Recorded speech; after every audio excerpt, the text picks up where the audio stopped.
They are all made in the image of God. What about that pregnant woman over there? Yes, made in the image of God. What about the baby inside of her? Yes, made in the image of God. And so once you get this idea of, grass, trees, puppies, kittens, otters, all those adorable things, cute as they are, not made in the image of God, then we say, and how do we treat people made in the image of God? Well, with dignity and respect, with kindness.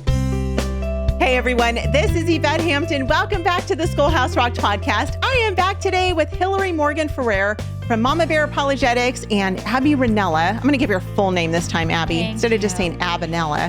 Abby Rinella, who is my co-host, sidekick, partner in crime, all the things. I love doing this ministry with you, Abby, and this is so fun. Like I said on Monday's episode, if you guys missed that episode, go back and listen to it. This is an episode we've been talking about, praying about for a really long time, and so we're thrilled to have Hillary back with us today. And we're talking about we're talking about sexuality. We're talking about how to prepare our kids for this crazy world and prepare ourselves to be able to help our kids understand sexuality from a biblical perspective and teach that to them.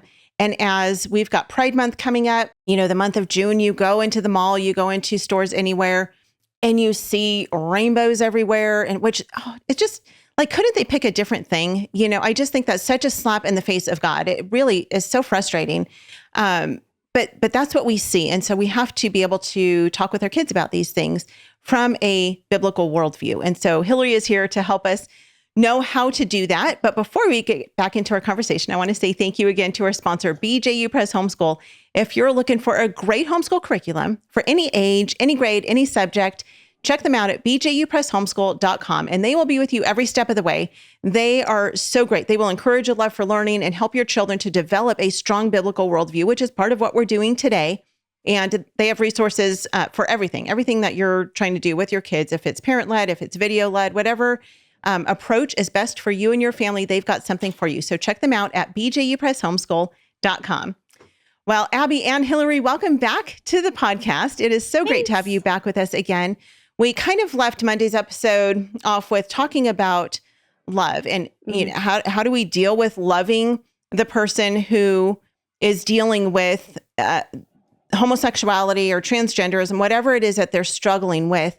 And so I want to talk about love right now because love, like not love is love, and love means accepting all the sin that there is to accept, right. But like God's love, like the definition of actual love. Right. And that's a good point, Abby, because it comes from two different perspectives, right? We've got like, how do we speak to them in love? How do we love these people?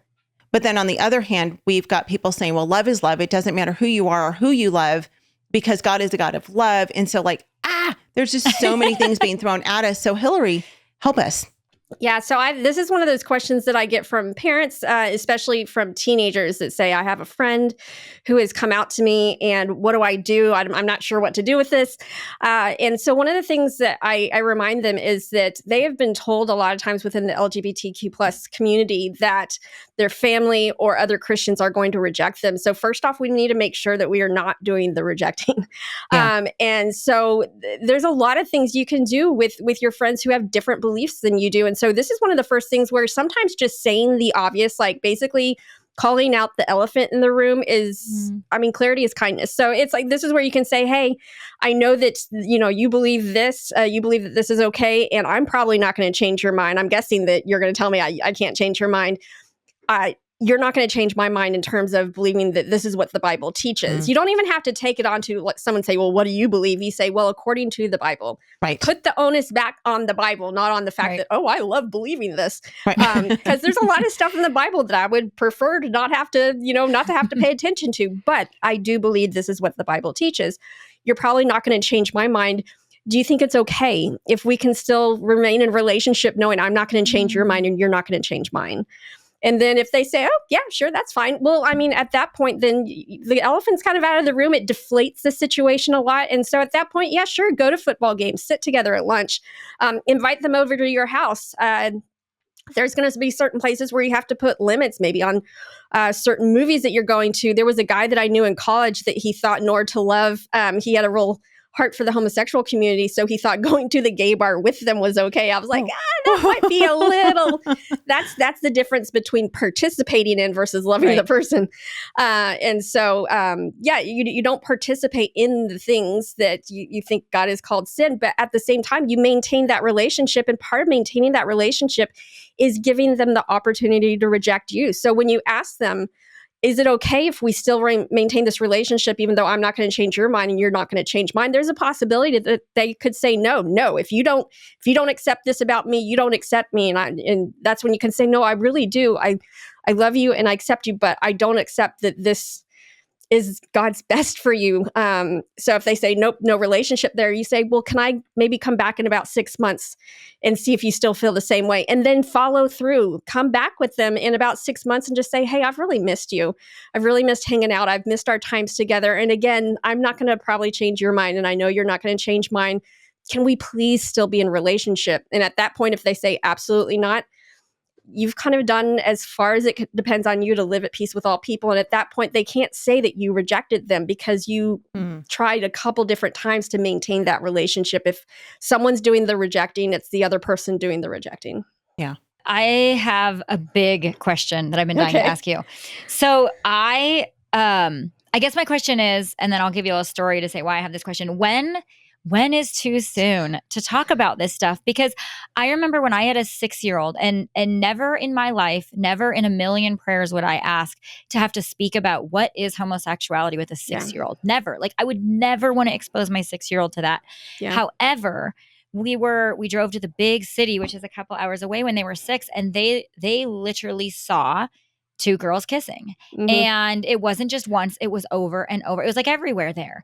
Yeah. And I realized, you know what, that option of when just got taken from me. The world just put it in my hand. And now I am talking about that. Well, I had shared that with one of my amazing godly mentors who is a much older woman. So, she said to me, I can't believe, like, there is no way you should be talking about that kind of stuff with a 6-year-old. And I said, I couldn't agree more. Yeah, I would love to not. I would love to not have to have that conversation, but the world just stepped in front, and I had to step in front of the world. And so, which she doesn't understand, because when her kids were 6, there was that didn't exist. It existed, but they didn't see it front and center. Yeah. So I guess my question is parents that have little kids right now today, when this is everywhere you can't go through the grocery store, honestly, without seeing something. Yeah. When in your, with everything you know about this, when is too soon? Well, I mean, if they don't understand language, if they don't understand relationships, like I think of one of my little nephews, I can't remember how he was somewhere between 4 and 6, but he was confident that he wanted to marry my mom. He wanted to marry Ruru, his grandmother. So it's like they don't even know what that kind of relationship is to begin with. And so a lot of times you don't necessarily have to explain all these things, but also be looking at what do they understand, because there's going to be some kids who at 6 years old are completely oblivious. Some kids that are at 10 are still completely oblivious, and other kids that are 5 that totally see something and they're like, you see the wheels start moving. So number 1, know your kid. Number 2, just ask them, what have you seen? What you've heard? Try to assess what they already know. Because one of the main principles we want to remember, and this is something that my pastor's wife used to say all the time. She would say, I do not want my kids hearing about anything that they haven't heard in my kitchen first. Because, and even though she didn't have a name for this, there's actually, as far as there's got to be a name for this. I don't know what it is. I called it the founder's effect. I don't know what it's actually called. Where the first person to address a topic with you becomes the person who you see as the expert on that topic. Yeah. So to this day, I remember the first time I was introduced to something called intelligent design within biology. And I will remember that one lecture over all the intelligent design training I've ever gotten, because that was the first time. And I know who it was that talked about it, what he was talking about, because it's burned in my head like that. You don't want Dr. Google. You don't want an ad on TV. You don't want Target. You don't want any of anybody else to become the expert in your child's mind. And so, but again, you don't have to just shove them into all of it. You start asking them, what are your friends saying? What are you noticing? Assess where they are. And then you can talk about relationships and the difference between friendship relationships versus the kind of relationship that mommy and daddy have. You don't have to go into all the details, but you can establish there are different types of love. And that actually goes along with our love conversation. We have both a podcast and a blog, I think, on the different types of love. We did that for Valentine's Day this year. To help establish that there's different types of love. And so you can help them start recognizing in their cartoons and in their shows, these different types of love. So when they see an Eros kind of love between two girls, you can say, yep, that's something that the Bible does not sanction. It's not something that the Bible teaches. So love isn't love? There's multiple kinds of love. Oh my gosh, yeah. It's really interesting what is permitted within certain languages. Like I was talking to my old editor about how in French, the concept of home, they don't have a word for like home, like that place that you belong. And then there's other languages where they have multiple words for different concepts. And it's like sometimes we're actually limited by what language we speak. So, something like Greek has like 8 different definitions of love versus we've got like and love, and that's about it. Or, we've got adore, but they all kind of mean the same thing. So it's just a limitation of language for us. We want to thank all our sponsors for making this show possible. BJU Press Homeschool, CTC Math, and Apologia. Without them, we wouldn't be able to do this. Visit the show notes for links to these great companies and thank them for supporting the Schoolhouse Rocks podcast. We are back with Hillary and Abby, and this is such a good conversation. Abby, you told the story about how when you had one child who was 6 and they saw something that you wished they hadn't seen, and then you were all of a sudden put in a position where, oh my goodness, now I have to explain this to my kids.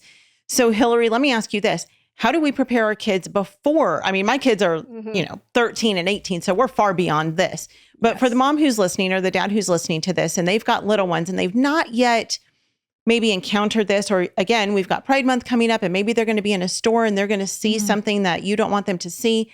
How can we prepare our kids before actually being exposed to what they're going to be exposed to? How do we prepare them beforehand? So one of the things we talked about earlier is how in past generations, we had a tendency to other certain types of sins. Oh, that's a sin that other people do. And so we want to make sure that we're guarding against that and know that we are all equal at the foot of the cross. So I take it through several different stages. And this can start with kids as young as like 2, as long as they can start to understand different categories. But the first category we want to cement in their heads is things that are made in the image of God. And I say things because we're going to play is, we know that the only thing made in the image of God are humans. So it's actually going to be a who. Yeah. But kids can get kind of confused about, well, which kind of humans? So you can ask, what about that man over there? Is he made in the image of God? Yes. What about that puppy down there? Nope. Adorable as he is, not made in the image of God. What about that flower over there? Beautiful, but not made in the image of God. What about that homeless man in a wheelchair? And yes, still made in the image of God. What about that man dressed like a clown? And you'd be surprised. Some kids are like, well, God's not a clown, so can he be made?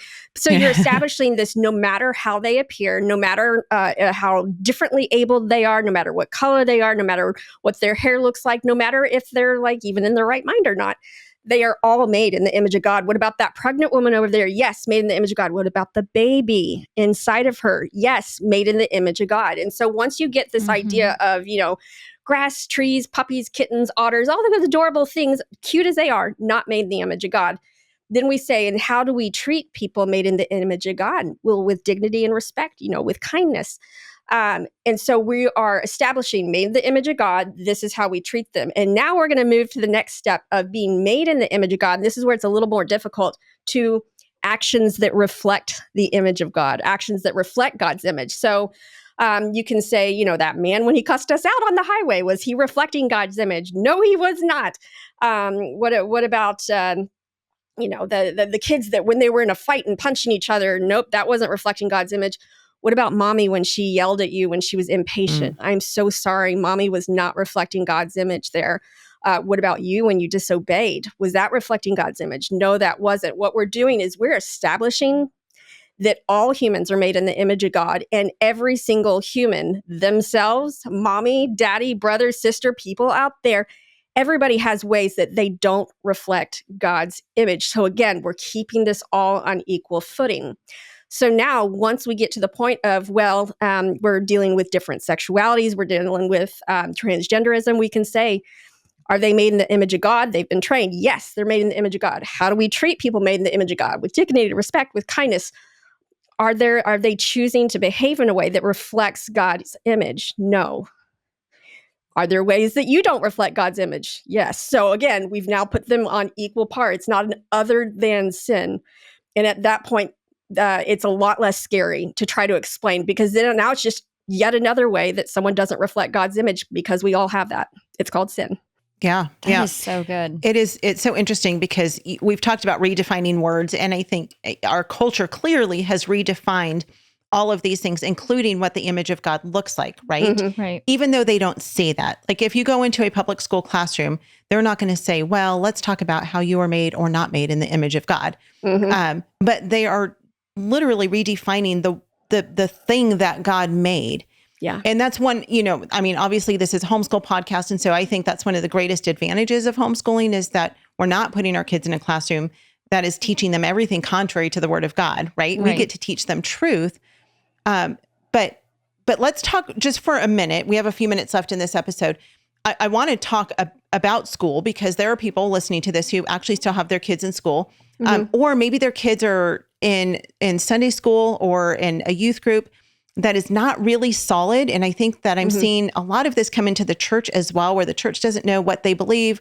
They're missing something as well. And so kids, whether they're homeschooled or not, are still being exposed to this sinful ideology, this ideology that is completely not from the Lord.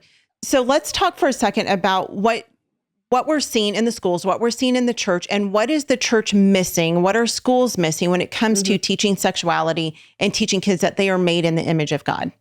Yeah. So I think a lot of times in terms of sexuality, one of the reasons that one of the things they're not teaching is like the meaning behind sexuality. So one of the things that we say in the book is that the act of sex is basically a married couple repeating their marital vows in bodily form. In fact, this is one of the things I encourage parents that when you want to talk about sex with your kids, but they're too little to understand all the mechanics, you say sex is something that a husband and wife do, that basically they do it in private, and it's a repeating of their marital vows in bodily form. Hey, let's show you what that's kind of like, in the sense of, let's create a special handshake and let's make a promise. Okay, my promise is, as long as I'm alive, I will always love you. And then after that, you do your special handshake every time. Maybe y'all have just gotten in a little fight and you're like, handshake, I will always love you. I'll always forgive you. And you remind them we're pointing back to a promise that was already made.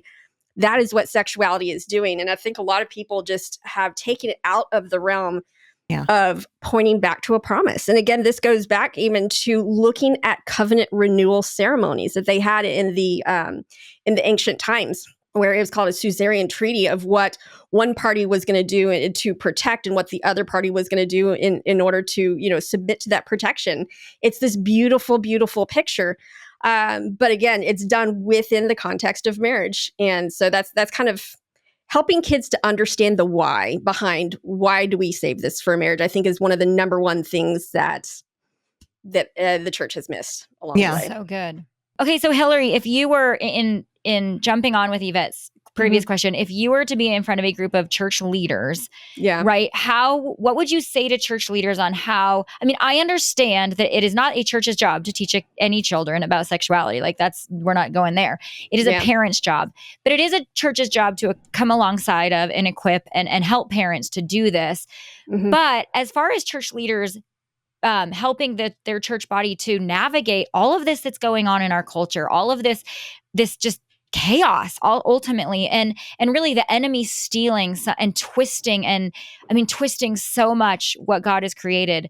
What would you say? What would be a great pointer? Because so many just want to bury their heads in the sand because it's hard, it's scary, it is something that is so foreign to so many of the older leaders of the church, because like this came on hot and fast, right? So how would we help our church leaders in helping the church body in this situation?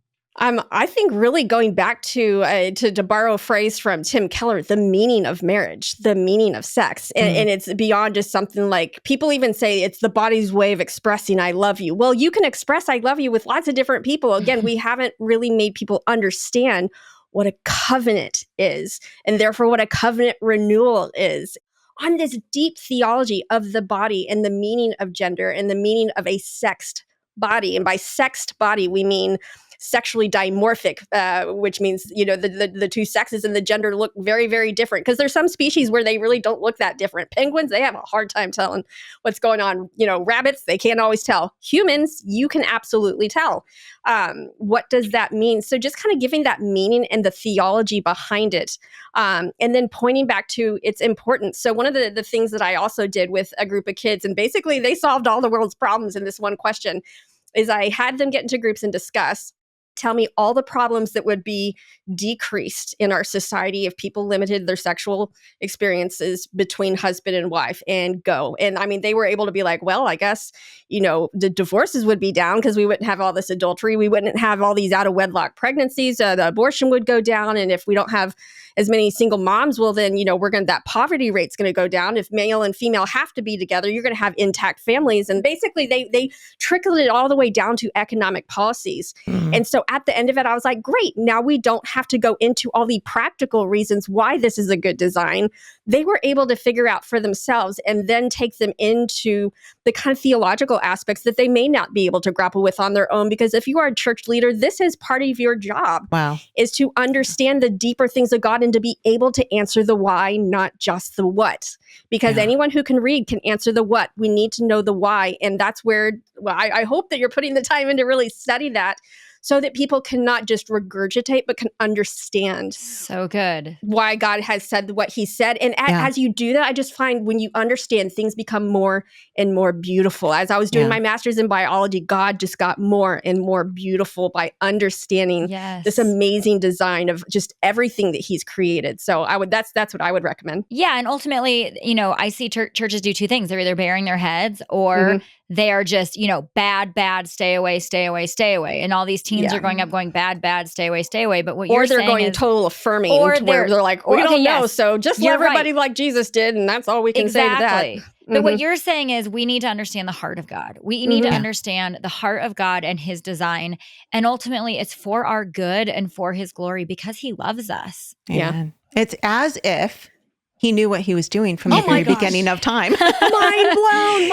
Imagine that. Like Imagine I say in having a chapter perfect 3, plan. a really great design when followed. Right. Yes, yeah. exactly. Oh man, it is. That's such a great way to look at it. And I desperately wish that we saw life that way, that we saw marriage the way that God intended for it to be. And, we have heaven to look forward to on the other side of this, and it's all going to be beautiful all over again. So, but we're out of time. We're going to come back and talk about a whole lot more of this tomorrow. Hillary, thank you again for being with us. Tell us one more time where people can find out about Mama Bear Apologetics. Yep. So Mama Bear Apologetics, MAMA Bear Apologetics.com. You can go there. We have podcasts, we have articles and blogs, and we have free resources for anything from, the guide to Easter, guide to Christmas that come out kind of seasonally. So you can go to any kind of bookstore. All the Christian books have our books. Amazon has all our books. And so find us there as well.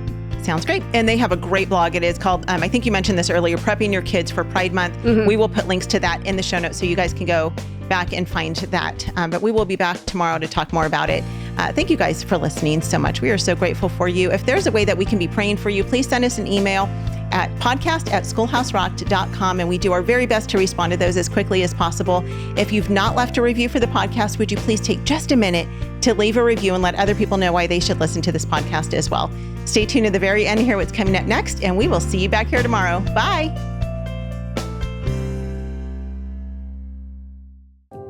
A mom said to me one time, "Aren't you worried about sheltering your children?"